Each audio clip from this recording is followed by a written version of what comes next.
Welcome to Good Shepherd. Hope y'all had a good Christmas. Hope you'll have a good New Year's too. Got a couple announcements this morning. Let's start off with, first of all, we got Upward. Everything is resuming back with the church, so we'll have normal Wednesday night services and all that kind of stuff. Also, Upward practices start back this Tuesday, and we'll go on through the week, and we'll have our first games this Saturday. Also, for everybody who's volunteered to be an Upward coach or referee, there's a meeting today at 4 o'clock today. And also wanted to give you guys an update on our Lottie Moon Christmas offering, which goes to support missions with the International Mission Board. So when I served with them, that's how our salary was paid, was through your generosity giving to Lottie Moon. And so the gospel can go forth through the ends of the earth. And so we were actually able to exceed our goal by over $2,000. So you guys gave generously $7,150. So yeah, you can give that a hand. That's awesome. And there is no choir song this morning. We're just going to go right into worship. So if you guys want to stand up and join us as we sing songs of worship and adoration to our Savior.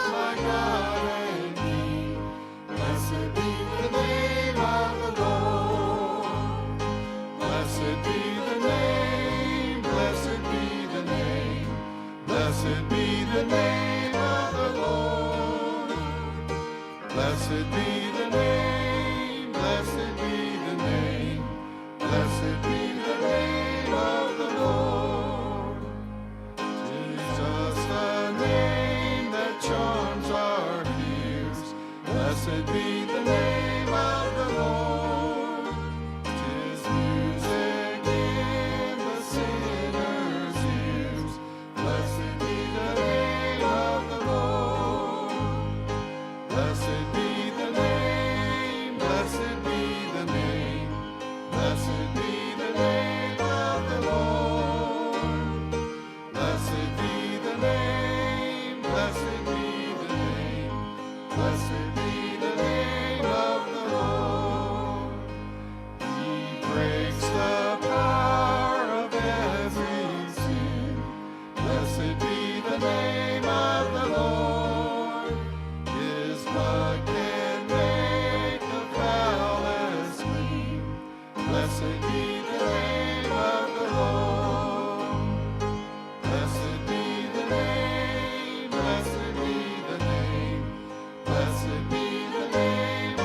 This is the air I breathe. This is the air I breathe. Your holy presence living in me.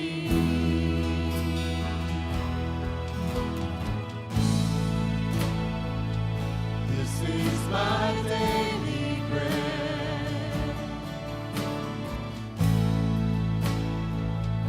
This is my daily bread.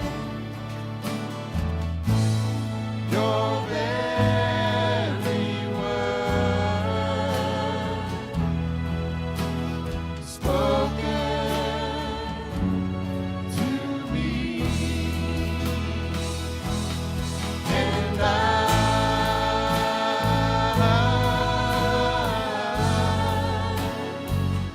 I'm desperate for you,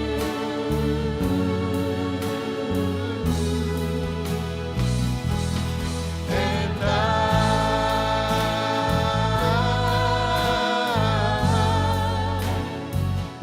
I'm lost without you.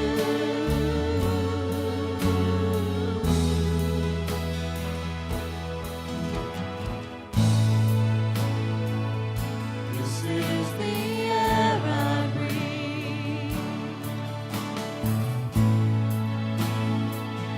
This is the air I breathe. Your holy presence living in me.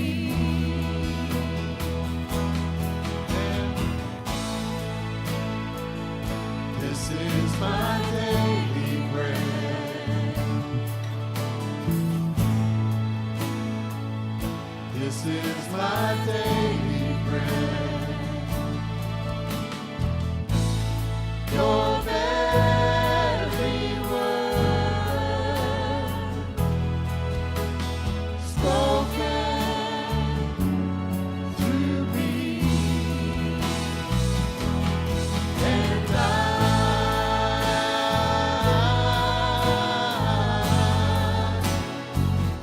I'm desperate for you.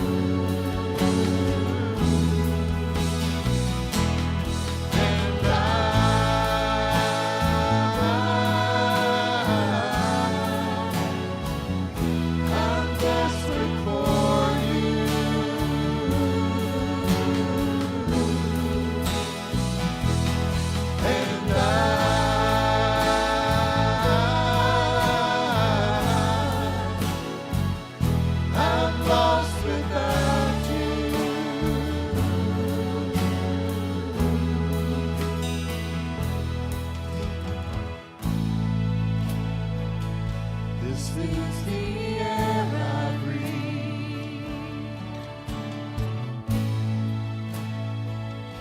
This is the air I breathe. Your holy presence living in me.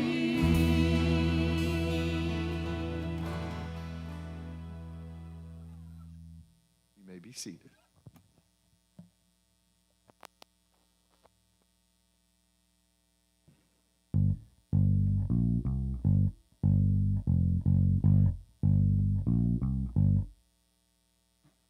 We don't need it this week. The mission is no longer covert. See, it's all out in the open. We talked about that last week. Band, I'm telling you, it's just. But good morning. It is good to be with you. Happy New Year's Eve as we come into a new year and thinking about this past year and all that we've talked about together. The series that we've looked at so far with Mission Christmas and this idea of a rescue mission that was planned before the beginning. A rescue mission that was planned in eternity past when God knew that His creation was going to choose to go their own way, that sin was going to cause them to be separated from Him, and that we were going to need to be reconciled back with Him. That we, as fallen, broken creation, wouldn't be able to do anything about our sin problem on our own. We wouldn't be able to get back into relationship with Himself. We wouldn't be able to restore what was lost, and so He was going to have to do something about it. And we began back in Genesis 3:15 as we looked at prophecy that was given, these codes that were given that gave us bit by bit, piece by piece, little parts of the plan that God had in mind to get us to anticipate, to get us to look forward in faith, to get us to hold out in faith for God to do what He promised He was going to do. And then we looked last week as Jesus Christ came, but there was no salvation in the manger. As He taught and performed miracles, but there was no salvation in the miracles or the message themselves. Instead, there was salvation in the sacrifice that He made, and that ultimately was the mission. But it was a mission that was accomplished not in secret, not somewhere in private, not somewhere away in some spiritual realm where He won this great victory spiritually for us, and then we reap the benefits. No, He came. He was born in the flesh as we are. He died in the flesh as we do, to take our place, to be our substitute. And He did it very publicly, very openly. In fact, He did it in the most public, humiliating way that He could as He went to the cross on our behalf. And so there is nothing about this mission that was covert anymore. In fact, as we look at our message today, we'll realize that we said last week the mission was completed, but in fact it's not completed. The mission continues.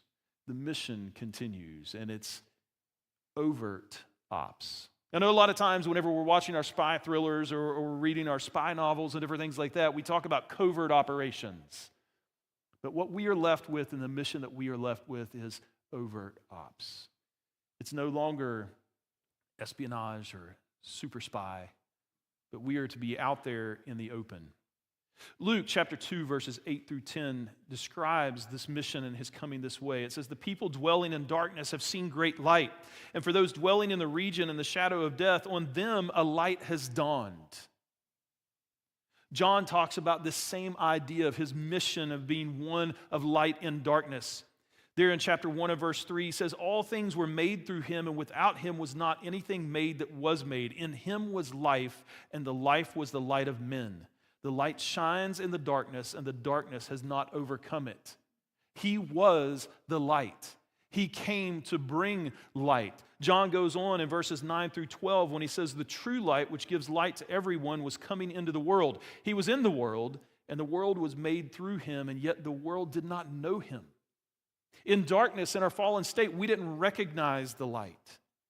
He came to his own, and his own people did not receive him. But to all who did receive him, who believed in his name, he gave the right to become the children of God. That was his mission. That was the rescue mission. Later on in chapter 8 and verse 12, John goes on to say that Jesus says, I am the light of the world. Whoever follows me will not walk in darkness, but will have the light of life. Are you sensing this idea that Jesus is putting out there? His mission was not something hidden. You don't hide a light. Later on in chapter 12, Jesus says, I have come into the world as light so that whoever believes in me may not remain in darkness. Things are coming out of the shadows. Things that were once hidden are being made clear.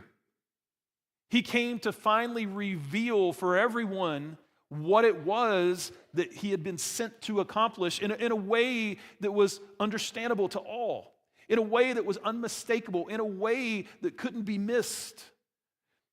In John chapter 3, in his conversation with Nicodemus there in verse 19, Jesus says, this is the judgment. The light has come into the world, and people loved the darkness rather than the light because their works were evil. The light had come. He had done it in an unmistakable way. The light was there. People might not have realized that Jesus was the light, but the light was there. The light was unmistakable. The effect of the light was there, yet people chose the darkness. But his mission wasn't hidden. As we said last week, his mission was a full-on frontal assault. It's like light in darkness. You can't walk into a dark room and light a match without people noticing. I don't care how dark the room is. I don't care how large the room is. I don't care how small the match is. That one single flame will be noticed. You ever been sleeping or watching a movie and in the dark you've got all the lights out? You kind of nod off a little bit.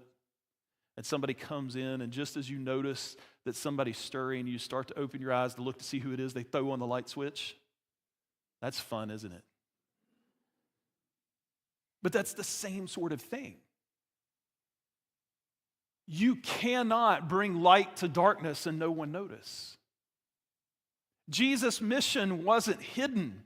The details of it were hidden. The details of it were shrouded in mystery before he came. But when he arrived, it was like throwing on that switch in a completely darkened room. And people either basked in the light, they rejoiced because they could now see, they now had the light, or they didn't want what they were doing exposed, so they scurried into the corners, anywhere they could find the shadow, to try to stay hidden, keep their works hidden, their lifestyles hidden in darkness. But the light was here. And the light was available for anyone who desired it. The light was a beacon for people to come, to realize what God had done, to receive the effects of this rescue mission that he had planned, this rescue mission that we've been talking about the last several weeks. But the light was here. And because the light is here, the mission continues. Jesus accomplished there on the cross all that he was sent to accomplish. What was his utterance? It is finished. His mission was completed. But the mission continues. 2 Corinthians chapter 4 and verse 6 says, "For God, who said, 'Let light shine out of darkness,' has shone in our hearts to give the light of the knowledge of the glory of God in the face of Jesus Christ." See, part of what his work accomplished was not just our salvation, but part of what his work accomplished was giving us the knowledge of God's glory and who he was, of what God desired from us, of what our relationship with God could be like, what he expects from us, what he planned for us to do, his purpose for us. Part of Jesus' coming was to bring that light and that knowledge into our lives. Acts 26:18 says, he came to open their eyes so that they may turn from darkness to light and from the power of Satan to God. that they may receive forgiveness of sins and a place among those who are sanctified by faith in him. He called us out of darkness into his marvelous light. But if he called us out into light, if he's given us knowledge by giving us his light, there's a reason that he's done that. And if you'll turn to Ephesians chapter 5, that's where we're going to spend most of the rest of the morning together. Paul begins to give us an idea of the way this mission continues in us. Now that we have this light, now that that knowledge is there, we get an idea, a picture of how that mission continues. He makes it pretty plain here in this statement in chapter 5 and verse 8. He says, "For at one time you were in darkness, but now you are light in the Lord. Walk as children of light." But notice the way it's phrased here. He doesn't say, "For at one time you were in darkness, and now you are in the light." But what does he say? "For one time you were darkness."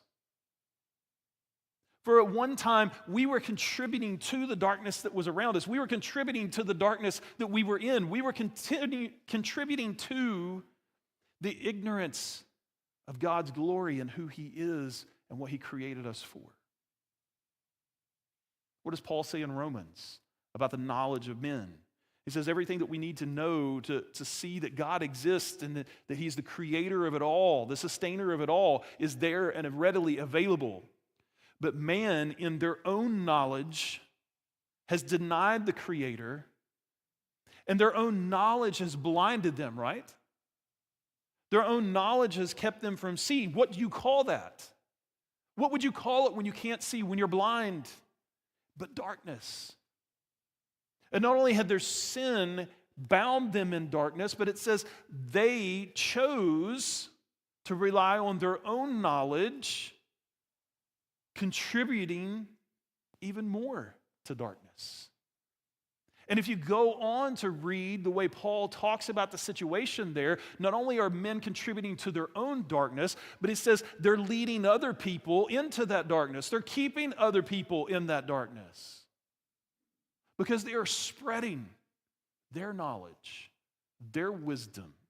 They're celebrating others who are coming in and accepting that knowledge and that wisdom.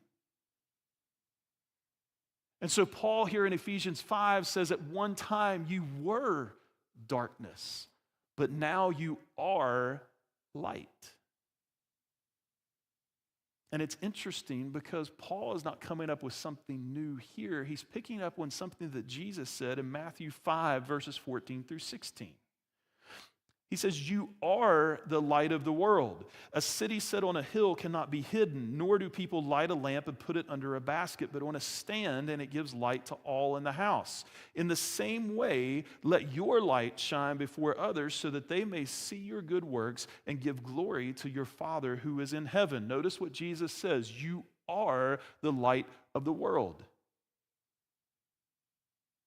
You are the light of the world. He's speaking to those who have placed their faith in him, those who are following him. When we do that, he is the light. He is in us. He becomes our life. He becomes our light. We then are light. And he says, so take our light and let it shine before others. Why? So that God will receive glory. See, that's how the mission continues. That's how the mission continues. If you think back to the days before flashlights and street lights, if you were going to go out anywhere at night, if you had to cross town, you had to cross village, you had to get back to your home, you had to go out to the barn, you had to go out to the outhouse, wherever it was that you had to go at night, you didn't want to go in the dark, right? Because for some reason, there are things that exist in the dark that don't exist during the light. At least that's what my children and my wife are convinced of. You know, the bedroom is there is nothing there, there's no one in the closet. The bathroom is there's no one behind the shower curtain when the lights are on. But you turn that light out and magically they appear, right? So you have to have a light.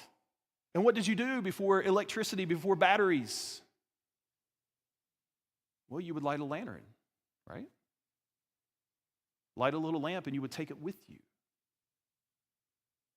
And a lot of times that light in that lantern and that light in that lamp came from the main light in the house or the hearth. And yeah, there's fuel in the lamp. Yeah, that lamp is capable of burning away from that hearth. But where did the flame come from that ignited that lamp? Where did the flame come from to ignite that lantern? You took a little bit of that light, a little bit of that warmth, a little bit of that fire that was already there, and you carried it with you. And that is our mission. That is our mission. We are the light of the world. And he says, nobody lights a lamp so that you can hide it. He was the light, and he lit us. He says, now you are the light. Why would he light us only for us to hide ourselves? See, in us, the mission continues. And the mission is that we are to let our light shine and bring glory to the Father. The mission continues through us. Notice there, toward the end of 15, it says, in the same way, let your light shine. Let your light shine. The question is how?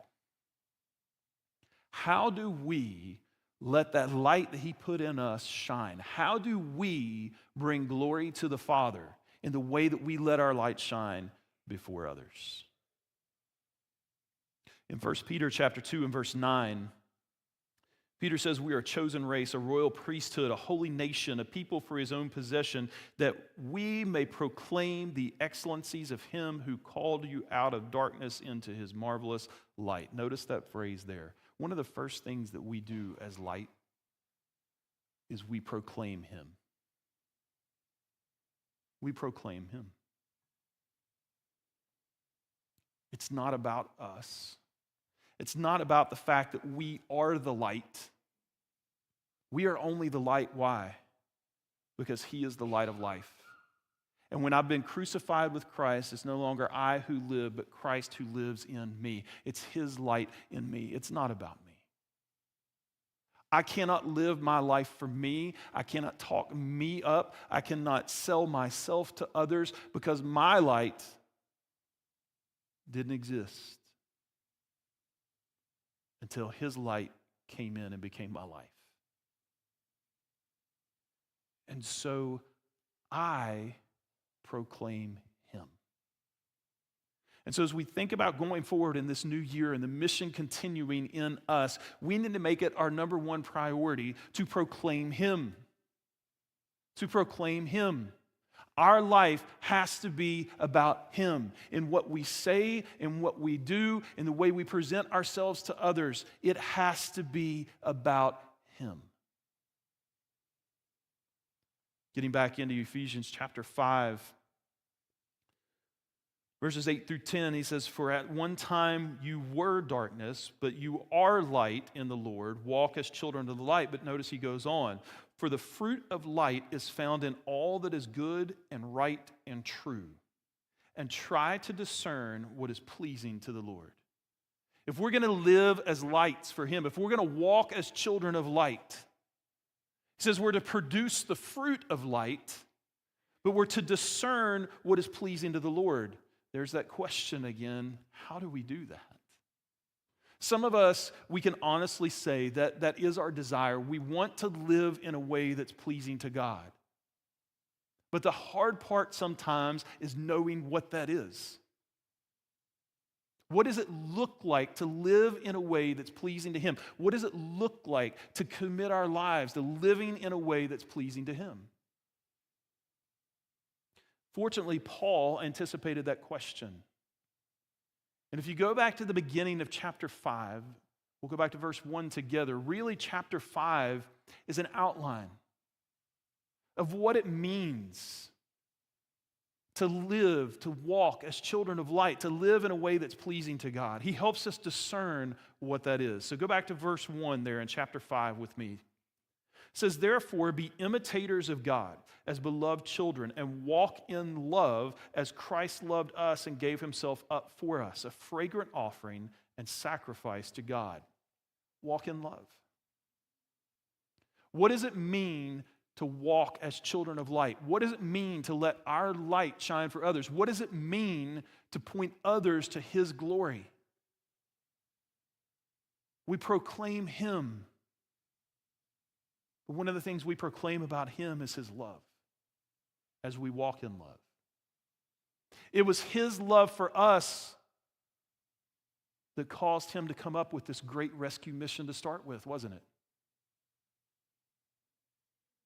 We're assured in Scripture, God proved his love. He showed his love for us in this, that while we were yet sinners, what? Christ died for us. He was sacrificed. He was crucified. He was given for us before the foundation of the world. God loved us so much that he created us anyway, knowing that we would fall because he loved us so much, he already had the rescue mission in place. But it's that kind of sacrificial love that we're to walk in. It's that kind of sacrificial love that we're to have for others. It says if we're going to walk as children of light, if we're going to proclaim his excellencies, his glory, it starts here. We imitate God by walking in love. We give ourselves up for others in the same way that he gave himself up for us. That means my reputation is not the most important thing. It means the way I feel about myself isn't the most important thing. It means the baggage that I carry around from past events and past experiences isn't the most important thing. It means I can't use those things as excuses to not do and not be the person that God created me to be, to do the things he created me to do. Instead, I have to deal with those things. I recognize them and I have to deal with those things. I have to give those things to him. I have to, through his help and his mercy and his grace and his strength, overcome those things, get past those things. Because there is something bigger that I am living for. And that's the people that he's left me here to reach. My past hurts, my past failures, the past problems that I've had in a relationship with that person, the things that they've done to me, the things that they've said, the way they've made me feel, the insecurities that I have. I can't make it about those things if I'm walking in love, sacrificing for the eternity of others. He goes on in verse 3. He says, but sexual immorality and all impurity or covetousness must not even be named among you as is proper among the saints. He says immorality, impurity, and idolatry is what you can read in there for covetousness, right? Because when I desire something so much that God has not given to me, that I desire it more than I desire God, that's my idol, isn't it? He says immorality, impurity, and idolatry must not even be named among you. In other words, walking as a child of light, if I'm to continue that mission, means I'm living a lifestyle of purity and a lifestyle of pursuit of him. I don't want anything in my life that he doesn't want to be there. I don't want anything in my life that he hasn't put there. I don't want anything for myself that he hasn't brought to me. Because my only pursuit is him. My only pursuit is him. And in my pursuit of him, I have to be careful to keep my way pure. I can't be caught up. You'll notice one of the things that all of these words have in common, the root of immorality, impurity, and idolatry, the root of all of that is self-gratification. Self-gratification. Sexual immorality, it's physical self-gratification, emotional self-gratification. When I'm talking about this idea of impurity, It's satisfying other pleasures and other desires that I have that are outside the sexual realm. But maybe they're to stroke my ego, or maybe they're to gratify, a sense of accomplishment and a sense of self-worth somewhere outside of Christ.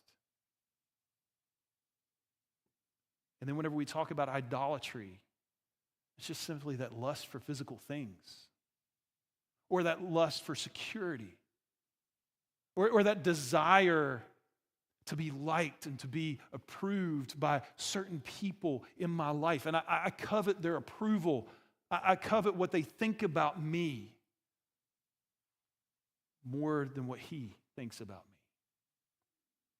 And so he says those things don't even need to be mentioned among us. Not only should they not characterize us, he says, but don't even let them be mentioned among you. When people look at you, there should be no question about what your pursuit is, about who it is that you're living for and what it is that you're living for. So when people look at the things that I say and the things that I talk about and the things that I focus on, the things I spend my time on, the things I spend my money on, the things that are most important to me, he should always be at the top of the list. He should always be at the top of the list. If people look at me and they wonder, what is the thing that you're most noted for? What is the thing you are most passionate about? And they can look at me and they could say, mountain biking. I missed it. If people look at me and they say, what are you most passionate about? And they say, his kids. By worldly standards, man, that would be great. But I missed it. I missed it. If people can look at me and say that the number one thing I'm about, the number one thing that I'm living for is anything other than Christ, I've missed it. He goes on in verse 4, he says, let there be no filthiness, nor foolish talk, nor crude joking, which are out of place, but instead, let there be thanksgiving. He says, even in the way that we talk, the things that we talk about, we're to reflect light. We're to shine our light and bring glory to him. The subject matter, right? The things that come out of our mouth should point to how amazing he is and how worthy he is. What does Scripture teach us? Where does the subject matter? Where are the things that we talk about? Where do all of those things come from? The well of our heart. Out of the overflow of the heart, the mouth speaks. And so, if what's coming out of my mouth is filthiness, crude joking, foolish talk, what's that reveal about my heart?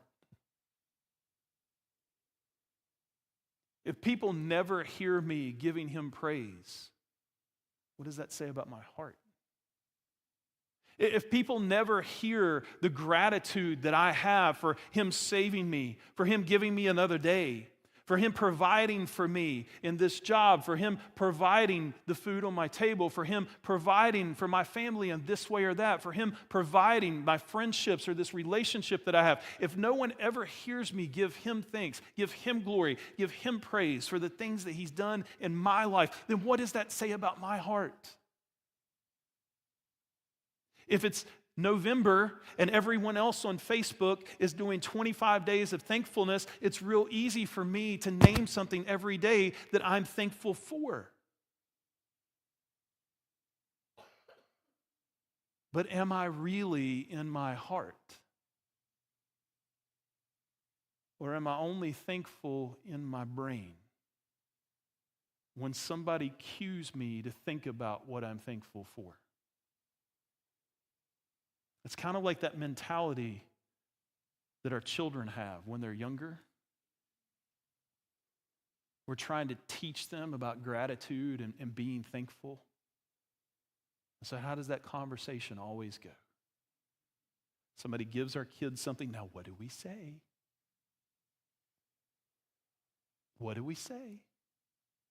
You know, I think mentioning it once or twice is okay, but you ever been there with somebody and it's like, no, what do you say? What do we tell the nice man who just gave us that? What do we say? What have we been working on? What did I tell you? What do we say? What do we tell the nice man? No, you cannot eat that candy yet until you tell him thank you. What do we tell that nice man? And is that child really grateful and thankful at that point? They're going to say thank you, aren't they? Why? Because they want to eat the candy that nice man just gave them. By the way, if nice men are giving your children can't.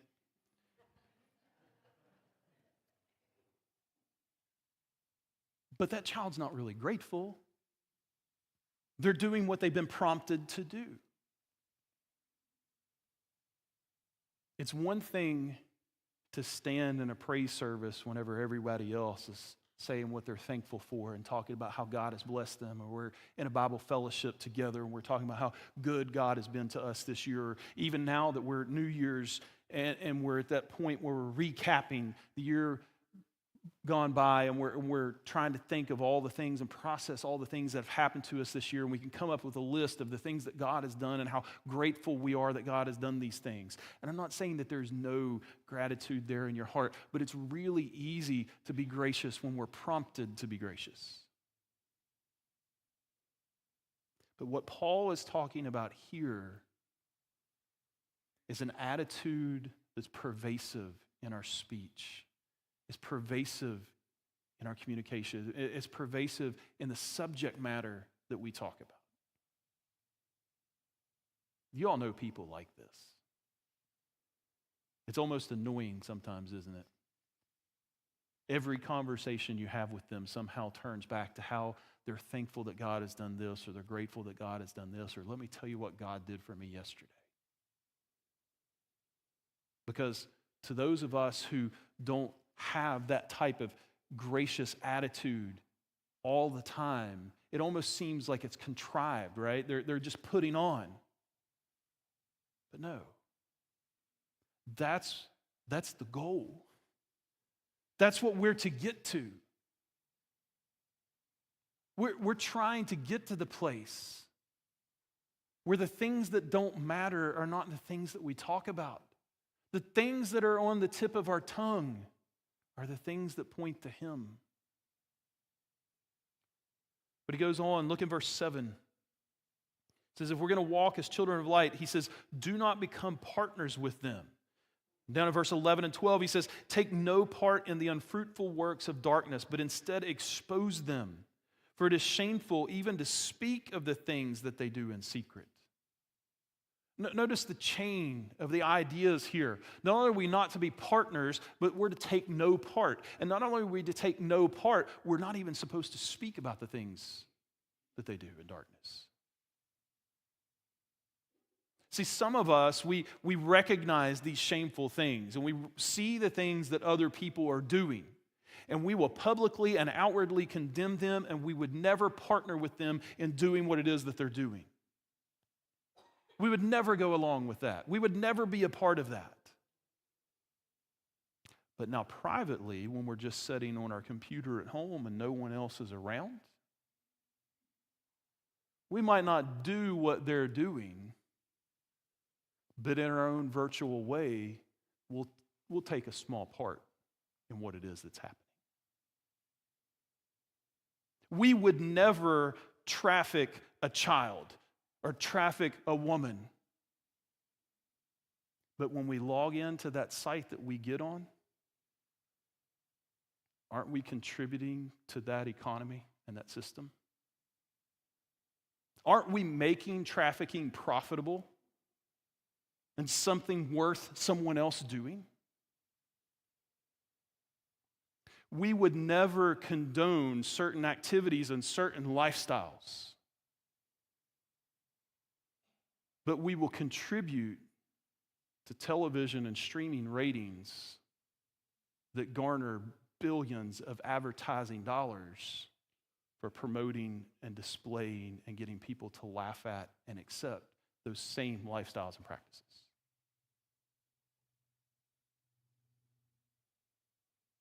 Not only are we not supposed to be partners, but we're supposed to take no part in. He says, but it goes even further than that. If we're truly going to walk as children of light, if we're truly going to be lights that point people to Him, he says it's shameful for us to even speak of those things. Which means it's shameful for us to repeat what it is that so-and-so said that we don't agree with, but still it was funny. You say, oh, well, I don't do that. You know what has replaced that? Share. Retweet.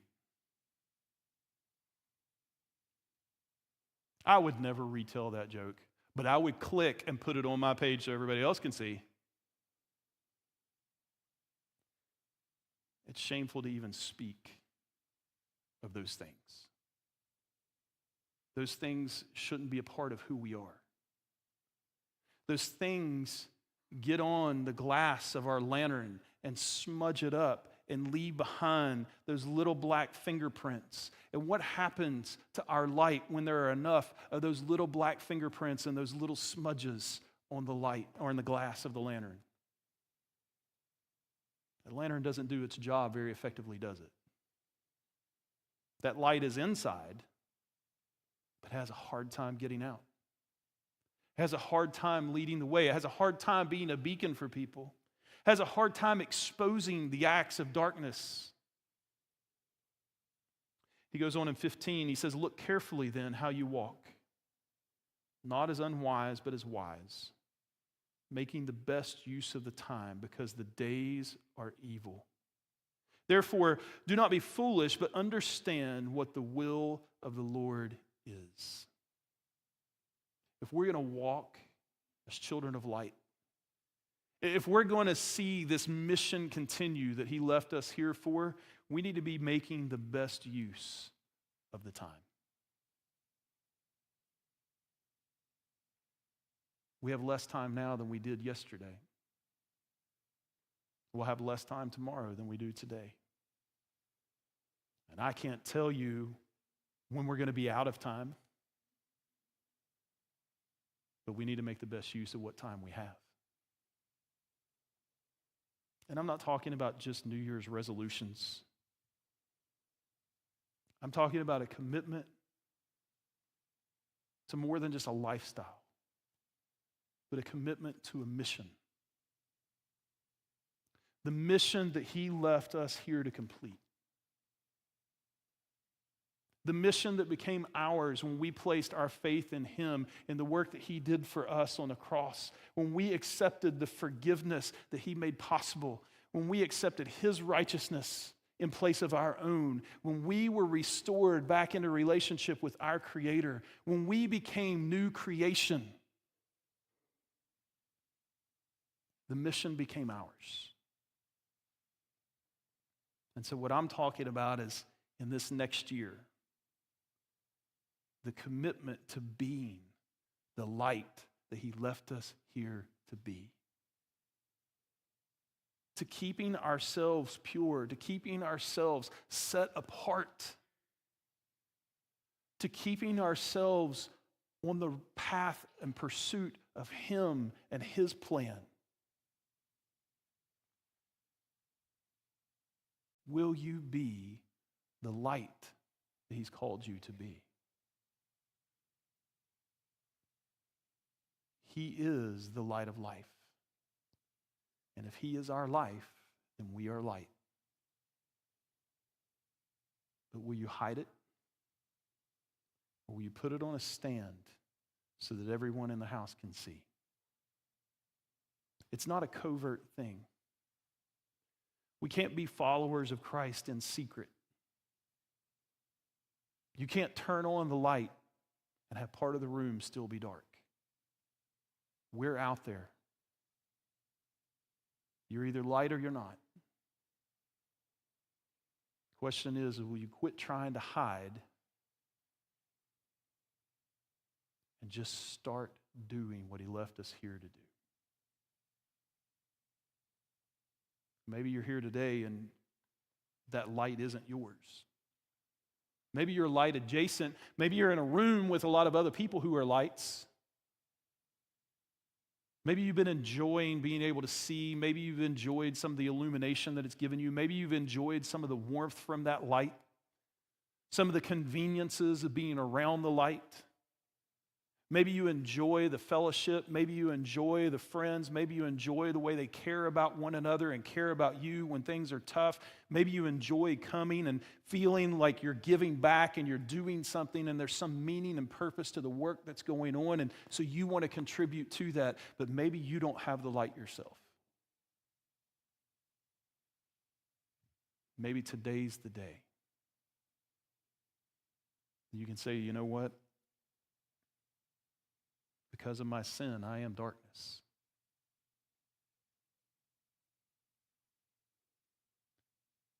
But I've seen the light.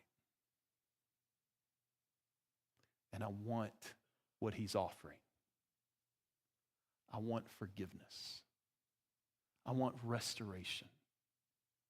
Most of all, I want meaning and purpose in my life. I want to live for him. I want to be a light. And today as we close, you come. And let's take care of that darkness. And let's see you leave this place today as a true child of light, walking in the light. God, we're grateful for this morning, for an opportunity to come together to get into your word. God, for an opportunity to be challenged about this upcoming year and the mission that you've left us here to do. And God, it's not just as simple as slapping a bumper sticker on the car or wearing a t-shirt, carrying our Bible around to school and work, making sure that everybody knows we can't work Sunday because we have to be in church. God, it's more than just claiming to be a light. God, you've left us here to be a light. And so, God, I pray that in this coming year, that's something that we're going to take seriously. But God, as we look at these things that Paul outlined there for us in Ephesians 5 about what it looks like to walk as children of the light, God, those will be our aim this year. That, God, we will be people, first of all, who will proclaim you.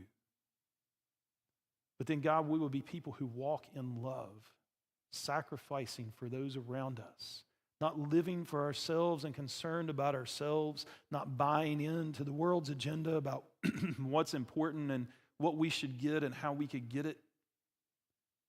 But God, we're living to see others come to know you. And so, God, we're keeping ourselves pure and undefiled.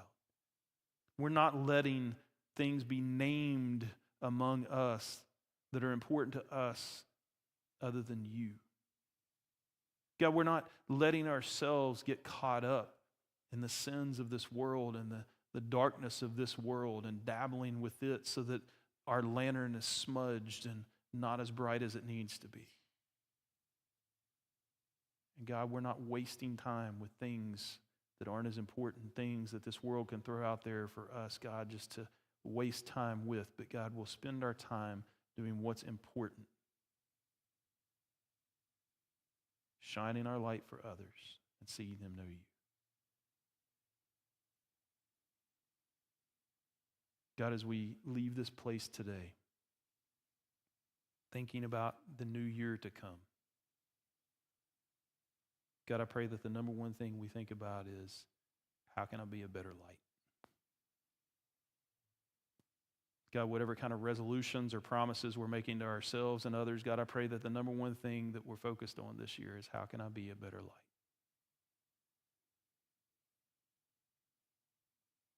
God, I pray today that if there's somebody here who doesn't know you, who doesn't really have your light, God, maybe they've been light adjacent for years and years, but God, they don't truly have the light for themselves. God, I pray that today is the day they'll say, you know what, I need to make it mine. I need that forgiveness. I need that restoration. I need that purpose in my life. And God, I pray that they'll stay today and get that nailed down. God, I pray for each family that's represented here today. That God, your blessing is upon them in this week to come. That you're watching over them, that you're leading and guiding them, that you're drawing them closer together, but God, most importantly, you're drawing them closer to you. God, I pray for those who couldn't be here with us in person today. God, I know there's a lot of sickness that's going on right now. God, I know some people are still traveling because of holidays. God, I pray that your hand is upon them, healing them, keeping them safe. And God, we look forward to being with them again at the next appointed time. God, we pray for all of our programs that are starting back up this week as we get back into Good News Club and Upward Basketball and all of these things. God, I pray for the families who are going to be here with the children this weekend. God, I pray for open doors, opportunity for us to be lights in the way that we cheer, in the way that we coach, in the way that we encourage, in the way that we officiate, in the way that we serve. God, whatever the case might be. God, I pray that your light shines so bright that someone in darkness says, I can't take it anymore. I need what they have. God, it's in your Son's name we pray today. Amen. Well, God bless you all. Happy New Year. Be safe tonight. We're looking forward to seeing you back next week. Next week we'll begin a new sermon series I'm excited about. It's going to carry us in through Easter. So we're looking forward to that. But God bless you all. If you need anything, I'm here. If you need to talk this morning, I'll be down front.